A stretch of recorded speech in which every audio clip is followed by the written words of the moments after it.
tahu kedalaman hati kami yang paling dalam. Mungkin saat ini ya Tuhan, orang mengenal kami sebagai seorang yang tidak pernah mendapati di dalam hidup kami punya masalah.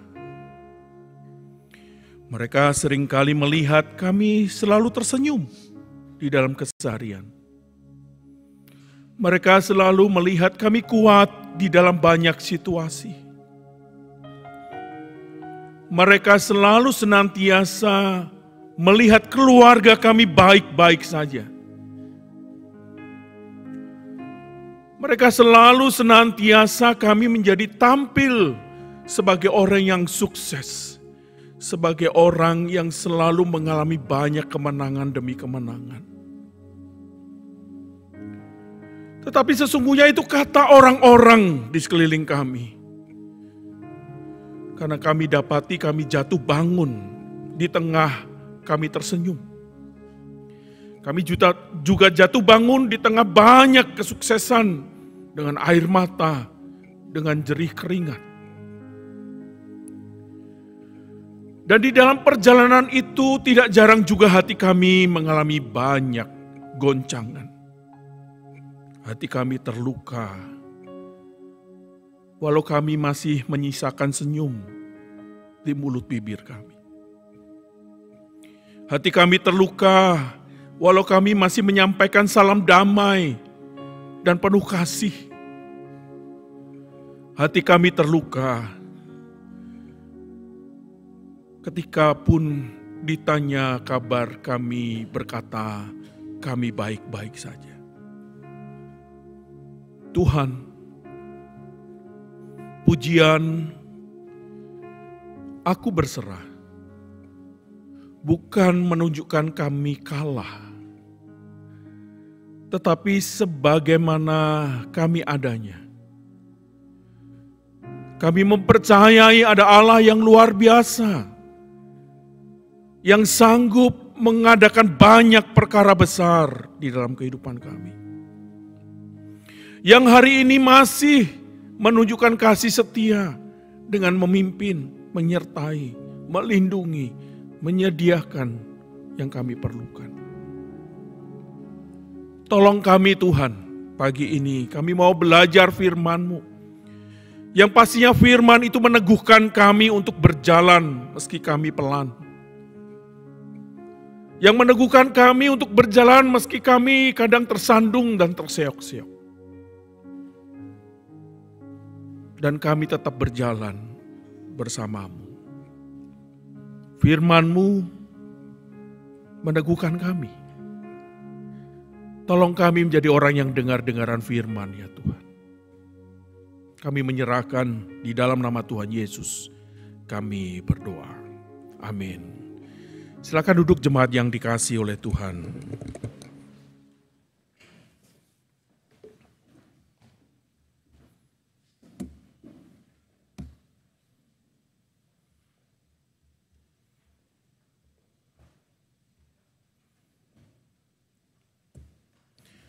Ya, saudara, kita tiba di bulan Agustus, saudara. Dan bulan Agustus berbicara banyak tentang we are the champion, atau we are a champion. Ya. Bicara tentang bahwa saudara dan saya adalah umat pemenang. Menang dalam hal apa? Menang dalam situasi apa? Itu yang nantinya kita semua diteguhkan.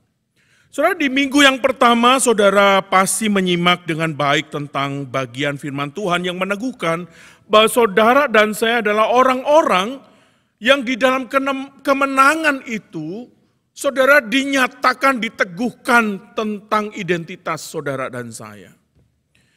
Artinya sebagai orang yang menang atas segala sesuatu termasuk dosa, saudara dan saya diteguhkan melalui kemenangan Kristus sendiri. Yang memberikan saudara kasih, memberikan saudara hidup kekal kepada saudara dan saya. Yang memampukan saudara melalui Roh Kudus untuk menang di dalam situasi-situasi yang sulit. Harusnya seperti itu, saudara.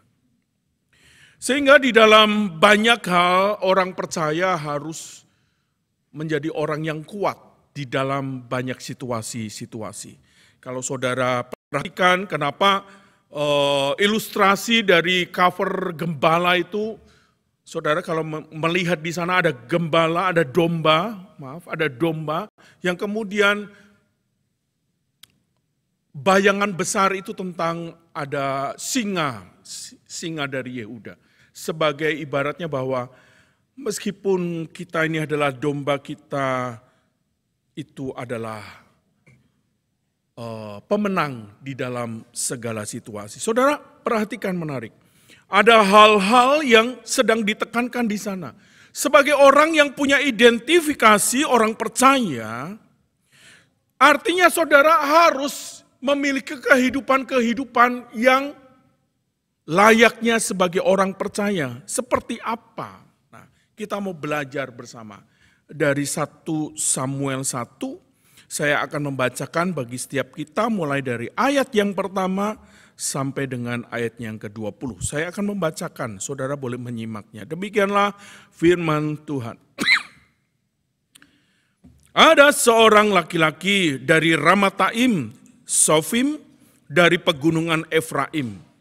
Namanya Elkana bin Yeroham bin Elihu bin Tohu bin Suf, seorang Efraim. Saudara, orang ini mempunyai 2 istri, yang seorang bernama Hana dan yang lain bernama Penina. Penina mempunyai anak tetapi Hana tidak. Orang itu dari tahun ke tahun pergi meninggalkan kotanya untuk sujud menyembah dan mempersembahkan korban kepada Tuhan semesta alam di Silo. Di sana yang menjadi imam Tuhan ialah kedua anak Eli, Hofni dan Pinehas. Saudara perhatikan, dari ketiga ayat ini saudara mampu melihat bahwa ada sosok keluarga Elkana, Hana, Penina berikut dengan anak. Lalu kemudian di sana dinyatakan orang itu dari tahun ke tahun mempersembahkan, sujud menyembah, membawa persembahan korban kepada Tuhan semesta alam. Jadi artinya saudara bisa melihat ada klaim-klaim jelas bahwa dia adalah atau keluarga ini adalah orang percaya. Saudara. Layaknya saudara dan saya. Lanjut, ayat yang keempat. Pada hari Elkana mempersembahkan korban, diberikannya kepada Penina istrinya dan kepada semua anaknya yang laki-laki dan perempuan masing-masing sebagian. Lalu kemudian perhatikan ayat kelima, meskipun ia mengasihi Hana, ia memberikan kepada Hana hanya 1 bagian. Sebab Tuhan telah menutup kandungannya. Fakta menariknya adalah di dalam situasi-situasi seperti ini idealnya seorang yang mengasihi Tuhan tetapi gagal di dalam situasi-situasi tertentu. Jadi ini tidak ideal, tidaklah sempurna. Bayangan kita sebagai orang yang percaya pastinya kehidupannya sempurna. Tidak, saudara. Tidak banyak orang percaya yang hidupnya sempurna. Sebagaimana Elkana, Penina, dan Hana. Perhatikan lebih lanjut. Tetapi madunya selalu menyakiti hatinya. Perhatikan di situ. Supaya ia gusar karena Tuhan telah menutup kandungannya. Demikianlah terjadi dari tahun ke tahun. Perhatikan. Setiap kali Hana pergi ke rumah Tuhan, Penina menyakiti hati Hana. Sehingga ia menangis dan tidak mau makan. Nah ini ibaratnya ada kumpulan orang percaya, tetapi kumpulan orang percaya itu tidak saling mengasihi, yang ada saling menyakiti. Lanjut ya, ayat yang ke-8. Lalu Elkana suaminya berkata kepadanya, Hana, mengapa engkau menangis, hai Hana? Nah, di sini liturgis kita namanya Hana gitu ya. Mengapa engkau tidak mau makan? Mengapa hatimu sedih? Bukankah aku ini lebih berharga bagimu daripada 10 anak laki-laki? Ini bentuk support suaminya. Ya, setelah melihat kondisi mungkin kesedihan ini dilihat oleh Elkana sebagai kesedihan yang selalu akan nampak terus di dalam kesehariannya. Ayat yang ke-9. Pada suatu kali setelah mereka habis makan dan minum di Silo, berdirilah Hana sedang Imam Eli duduk di kursi dekat tiang pintu bait suci, dan dengan hati pedih ia berdoa kepada Tuhan sambil menangis terseduh-seduh. Kemudian bernasarlah ia, katanya, Tuhan semesta alam, jika sungguh-sungguh Engkau memperhatikan sengsara hamba-Mu ini dan mengingat kepadaku dan tidak melupakan hamba-Mu ini, tetapi memberikan kepada hamba-Mu ini seorang anak laki-laki, maka aku akan memberikan dia kepada Tuhan untuk seumur hidupnya, dan pisau cukur tidak akan menyentuh kepalanya. Saudara perhatikan, setelah dia berdoa bertahun-tahun, saudara, lalu dikatakan apa? Dia bernazar, saudara. Itu tindakan aktif dari iman, saudara, ya. Ayat yang ke-12, ketika perempuan itu terus-menerus berdoa di hadapan Tuhan, maka Eli mengamat-amati mulut perempuan itu. Dan karena Hana berkata-kata dalam hatinya dan hanya bibirnya saja bergerak-gerak, tetapi suaranya tidak kedengaran, maka Eli menyangka perempuan itu mabuk. Lalu kata Eli kepadanya, berapa lama lagi engkau akan berlaku sebagai orang mabuk? Lepaskanlah dirimu daripada mabukmu. Tetapi Hana menjawab, bukan Tuanku. Aku seorang perempuan yang sangat bersusah hati. Anggur ataupun minuman yang memabukkan tidak kuminum. Melainkan aku mencurahkan isi hatiku di hadapan Tuhan. Janganlah anggap hamba-Mu ini seorang perempuan dursila. Sebab karena besarnya cemas dan sakit hatiku, aku berbicara demikian lama. Saudara perhatikan, aku berbicara demikian lama, curhat, berdoa, berjam-jam, saya sangat meyakini. 17, jawab Eli, pergilah dengan selamat, dan Allah Israel akan memberikan kepadamu apa yang engkau minta daripadanya. Sesudah itu berkatalah perempuan itu, biarlah hamba-Mu ini mendapat belas kasihan daripadamu. Lalu keluarlah perempuan itu, ia mau makan dan mukanya tidak muram lagi. Keesokan harinya, bangunlah mereka itu pagi-pagi. Lalu sujud menyembah di hadapan Tuhan, kemudian mereka pulang ke rumahnya di Rama. Ketika Elkana bersetubuh dengan Hana, istrinya itu, Tuhan ingat kepadanya. Maka setahun kemudian mengandunglah Hana dan melahirkan seorang anak laki-laki. Ia menamai anak itu Samuel, sebab katanya, aku telah memintanya daripada Tuhan. Demikian jauh pembacaan firman Tuhan, saudara. Berbahagialah saudara dan saya membaca, merenungkan firman, dan melakukan firman itu siang dan malam. Saudara, bicara tentang identifikasi Hana, sosok orang percaya. Hal-hal apa yang melekat di dalam kehidupan orang percaya? Yang pertama, Hana adalah wanita yang setia, Hana adalah wanita yang tekun di dalam segala sesuatunya. Saudara, kesetiaan itu nyata ketika dia menahan semua keburukan-keburukan yang dia terima dari Penina. Hana itu setia untuk terus di dalam kehidupan doanya, membawa segala pergumulan dari tahun ke tahun. Dan saya meyakini kata tahun ke tahun itu merangkum 1 hari, 2 hari, 3 hari, sampai sekian hari. Atau bahkan mungkin dikatakan berpuluh-puluh. Karena kalau lihat dari anak-anak Penina, sejatinya anak-anak itu dibawa ke rumah Tuhan, berarti anak-anak itu sudah cukup besar. Dan kemudian persembahan yang diberikan Elkana kepada Penina, kepada anak-anaknya juga dari Penina, itu membuktikan bahwa anak-anak itu meskipun sudah besar masih tetap di dalam perlindungan daripada orang tuanya. Sehingga kalau saudara perhatikan, orang yang setiap hari mendengar ejekan, hinaan, saudara. Saudara kira-kira hari-harinya itu seperti apa, saudara? Saudara ketika diomongin bodoh sekali aja sudah. Diomongin bodoh yang kedua kali tambah. Diomongin bodoh yang ketiga kali tambah. Ya. Kalau saudara perhatikan ada beberapa peristiwa-peristiwa yang sekarang ini terjadi di keluarga-keluarga Indonesia. Kemarin ada seorang anak yang mungkin meskipun terganggu mentalitasnya, saudara. Saya tidak tahu kenapa apa yang bisa membuat dia mengambil keputusan untuk membunuh mama yang dikasihinya. Pada waktu sembahyang, dipukul dari belakang pakai ulekan. Saudara, ini bentuk daripada ketidaksempurnaan yang ada di dalam masyarakat kita sekarang.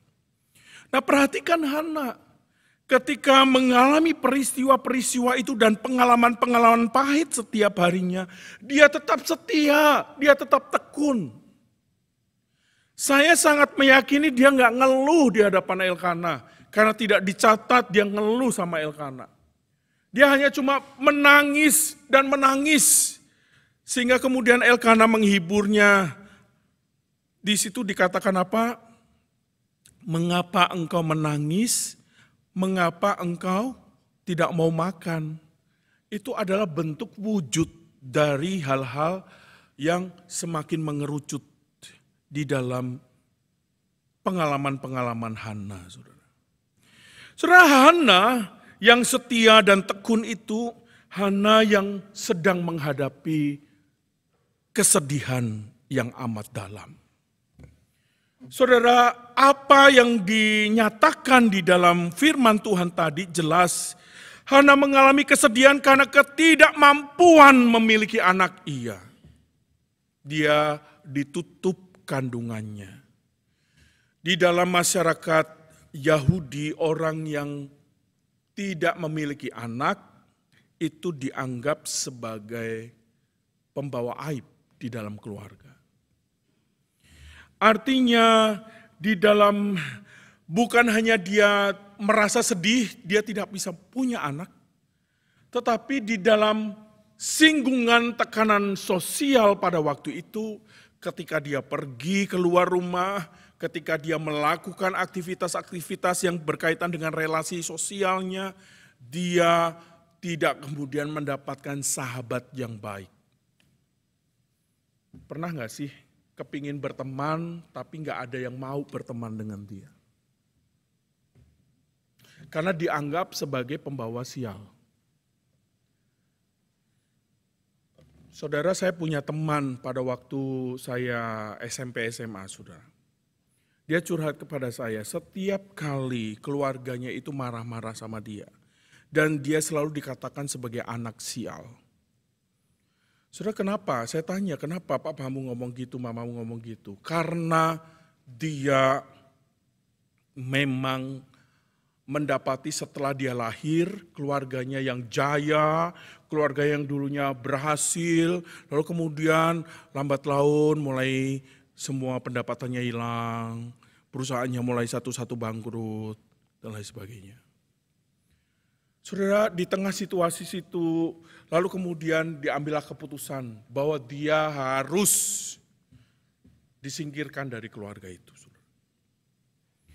Saudara, dia akhirnya diberikan melalui upacara-upacara, ya tahu ya, orang masih pegang-pegang tradisi.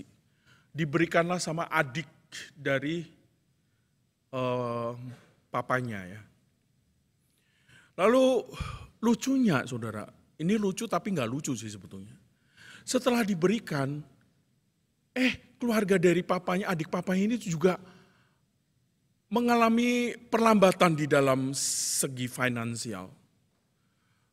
Dan mendapati akhirnya mereka merasa memang anak ini bawa sial.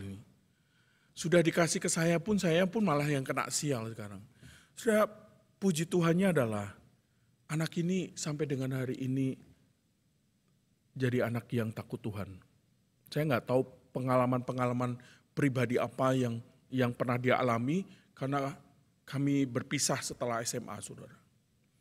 Tetapi satu hal yang menarik adalah saya mendapati hidupnya tidak pernah kemudian tidak dekat dengan Tuhan.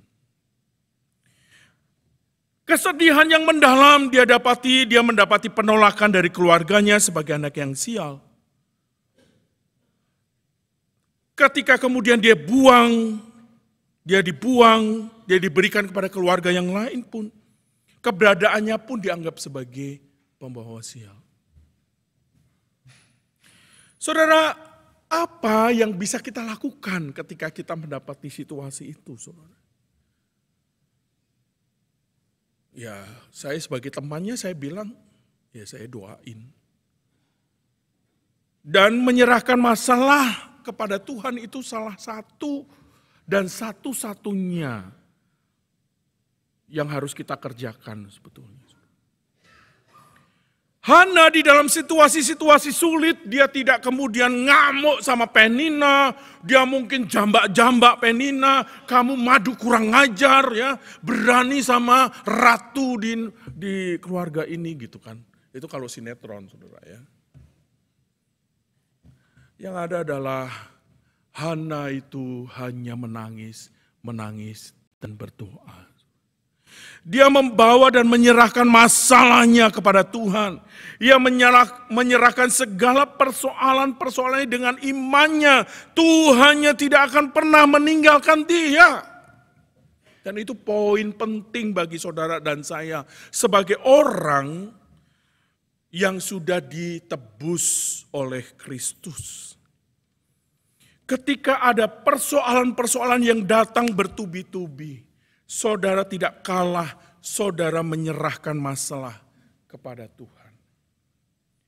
Jadi jelas ketika harapan-harapan saudara mulai tipis saudara, sebetulnya saudara dan saya harus mampu melihat ada harapan yang tidak pernah padam, yang terus menyala di dalam Tuhan. Dan itu dilihat oleh Hana. Harapannya tidak pernah padam. Setiap kali dia datang kepada atau di dalam rumah Tuhan, dia selalu membawanya di dalam doa-doanya. Bahkan dia dikatakan berjam-jam atau dengan waktu yang sangat lama, dia berdoa di rumah Tuhan, mencurahkan segala apa menjadi pergumulan hatinya. Dan sampai saudara, saya sangat meyakini kalau mereka berdoa, kenapa Eli itu mengamati mulut perempuan itu komat kamit. Berarti ada kebiasaan pada waktu itu kalau berdoa harus ngomong saudara. Kalau berdoa harus bersuara saudara ya. Jadi ketika komat kamit dipikirnya Eli adalah dia mabuk. Karena terlalu lama komat kamitnya, nggak selesai. Lalu di situ dikatakan juga Hana itu dikatakan, aku ini adalah seorang perempuan yang sangat bersusah hati. Aku ini besar sekali cemasku, sakit hatiku sangat amat besar. Ayat yang ke-16. Jadi ketika mendapati situasi bertahun-tahun dengan situasi seperti itu enggak pernah berubah, kira-kira nih saudara, yang sering kali kita dapati di dalam hidup kita apa sih? Doanya makin kenceng atau doanya makin kendor? Ayo. Kalau pengharapan kita, keinginan kita enggak dikabul-kabulkan sama Tuhan, doanya kita makin kenceng atau doanya kita makin kendor? Makin kenceng. Haleluya. Ini namanya Hana, pas ini.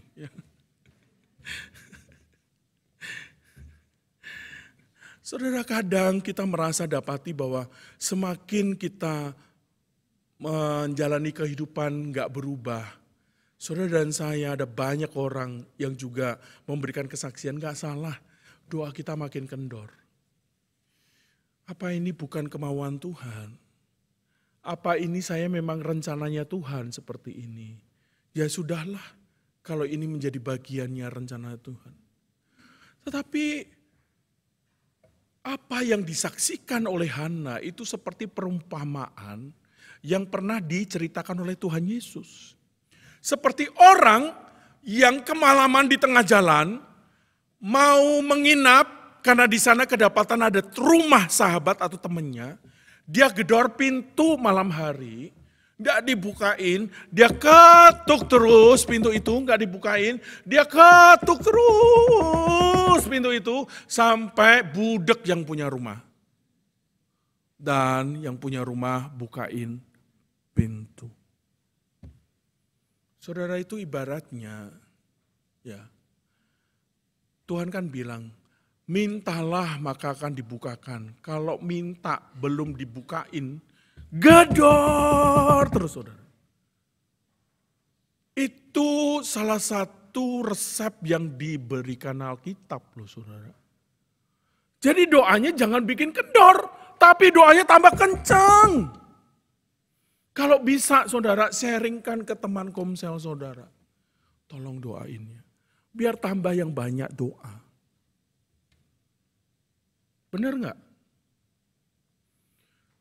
Saudara, kadang di dalam situasi-situasi sulit kita justru merahasiakan segala sesuatunya. Betul nggak sih? Ada beberapa di antara kita yang merasa bahwa ketika ada sakit-sakit terminal, itu membuat kita merasa udah deh, gak usah diomongin, gak usah diceritakan, gak usah dimintakan doa, ya sudah ini sudah nasib. Saya gak mau ngerepotin orang lain.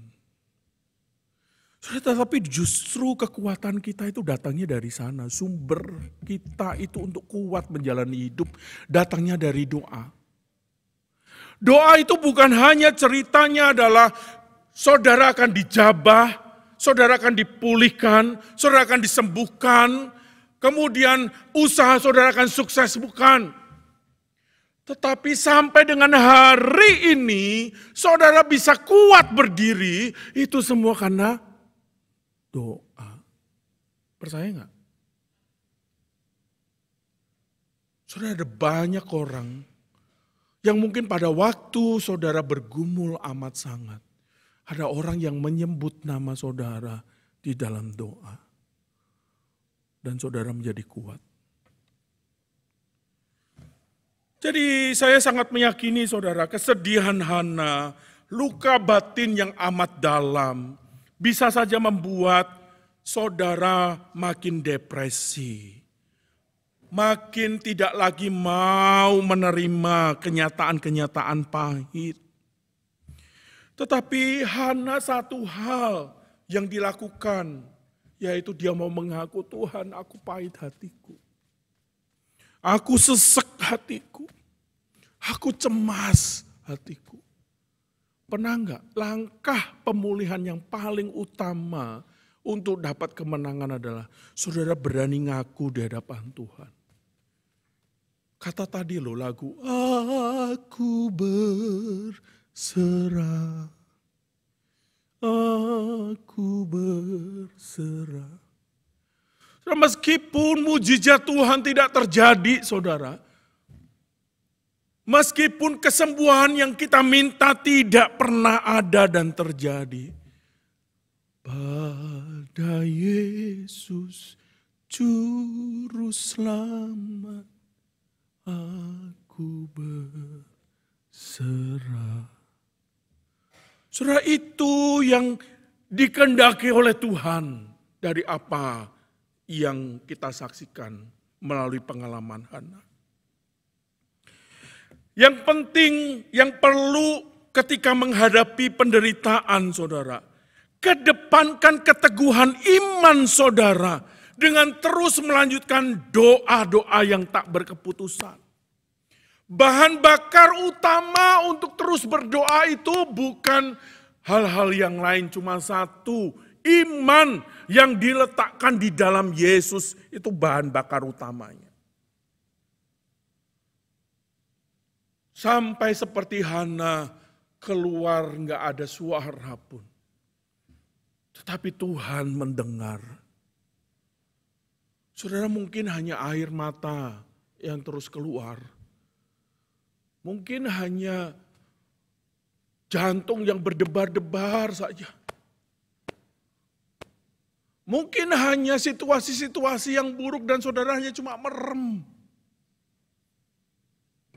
Karena Tuhan melihat bahasa-bahasa doa tidak hanya melalui kata-kata. Bibir yang gemetar, dada yang deg-degan terus.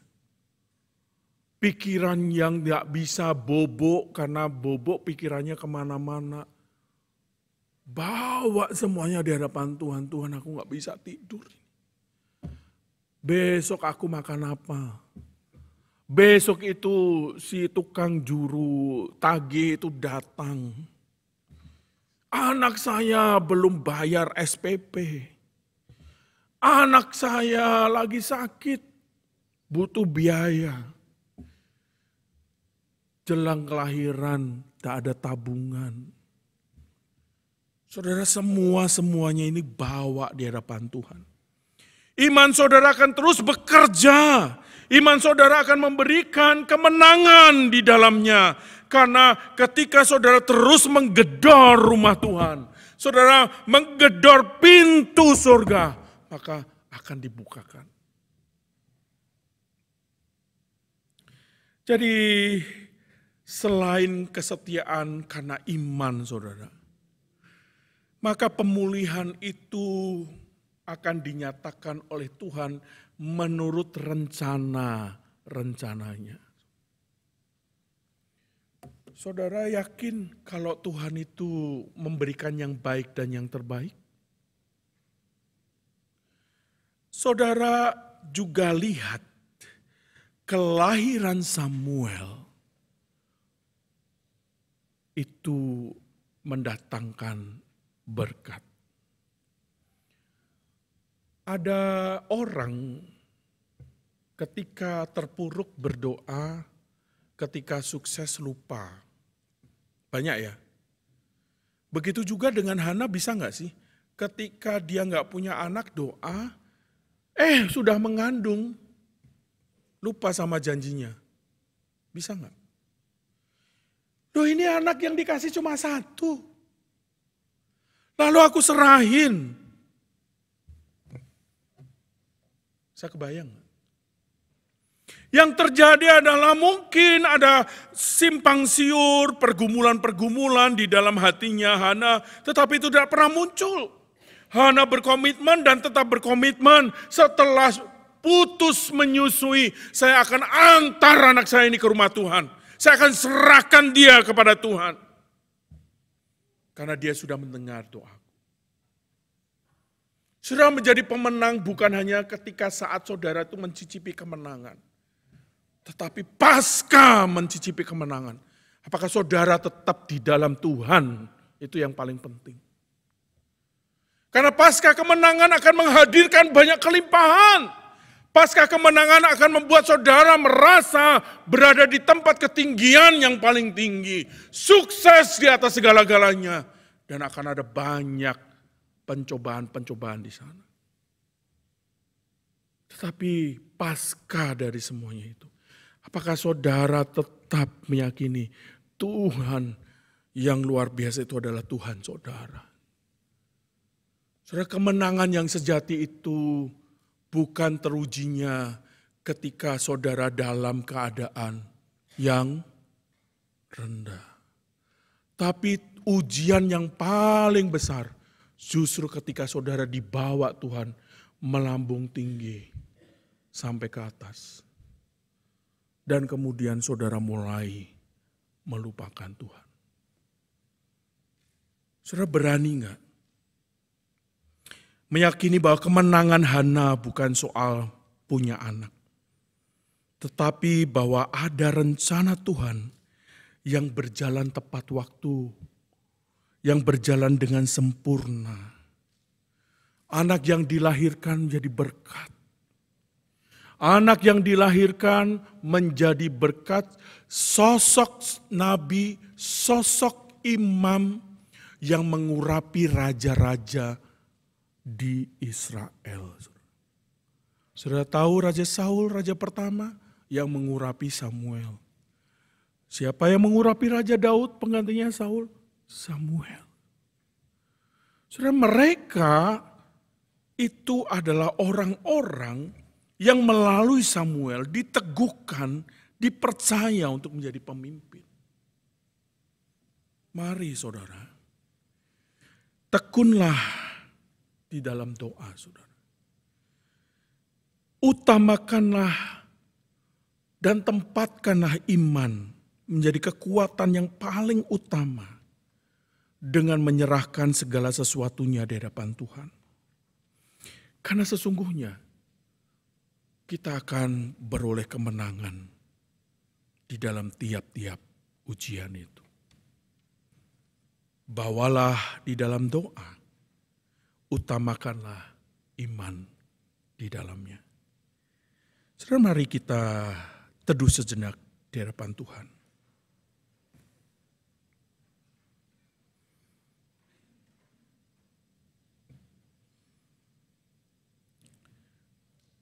Saudara, yang sekarang ini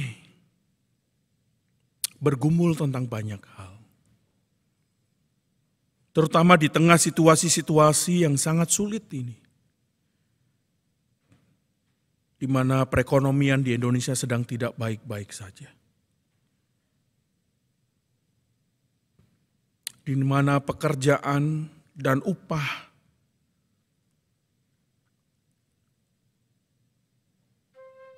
yang tidak kemudian bisa diharapkan untuk memenuhkan kebutuhan.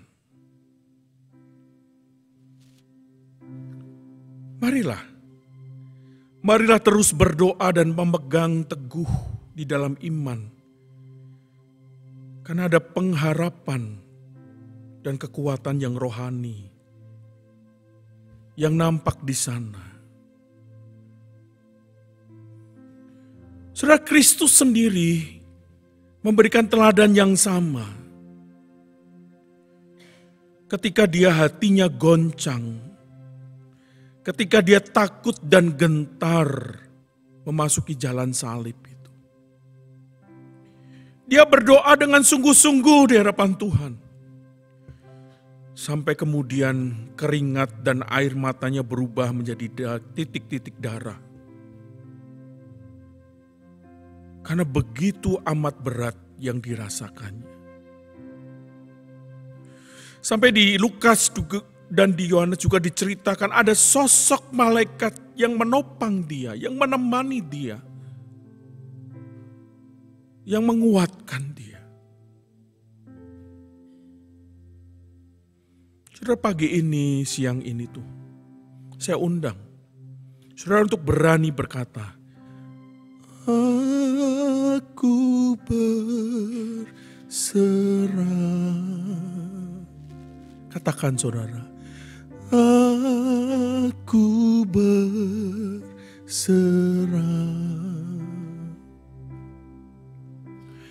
pada Tuhan Juru Selamat.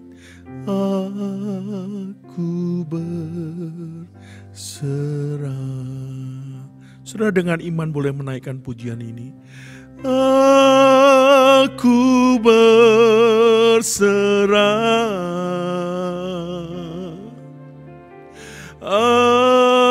Aku berserah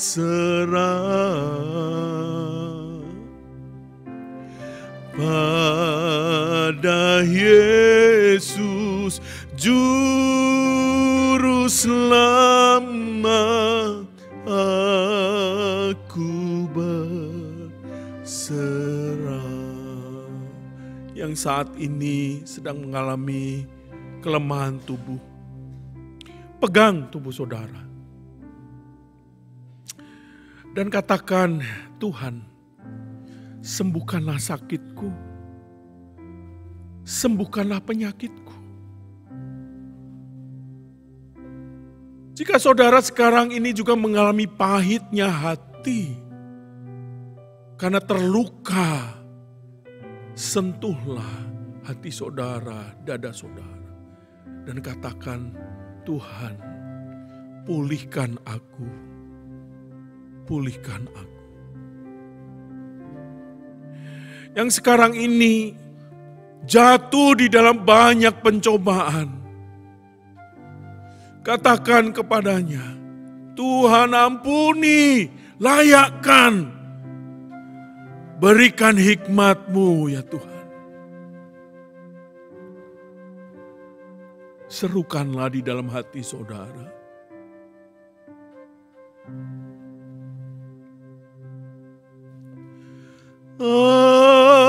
Aku berserah,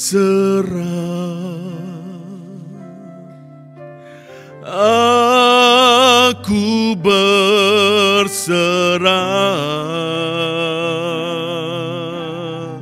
pada Tuhan Juru Selamat,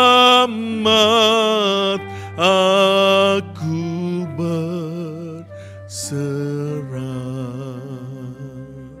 Tuhan, dengarlah doa anak-anak-Mu. Tuhan, jawablah doa anak-anak-Mu. Tuhan, teguhkanlah hati anak-anak-Mu. Bebatlah, pulihkanlah kami semua. Kami bawa segala keluhan, kecemasan, sakit hati di bawah kaki salib. Darah-Mu menyucikan, memulihkan. Terima kasih Tuhan. Terima kasih ya Tuhan. Kami menyerahkan, kami semua, kami menyerahkan untuk kami yang juga mengikuti secara streaming online, baik yang sekarang ini mengikuti dengan waktu yang sama, atau yang nanti melalui siaran tundanya. Tuhan, sentuh, urapi jamah mereka satu persatu. Ini seru doa kami. Di dalam nama Tuhan Yesus kami berdoa. Amin.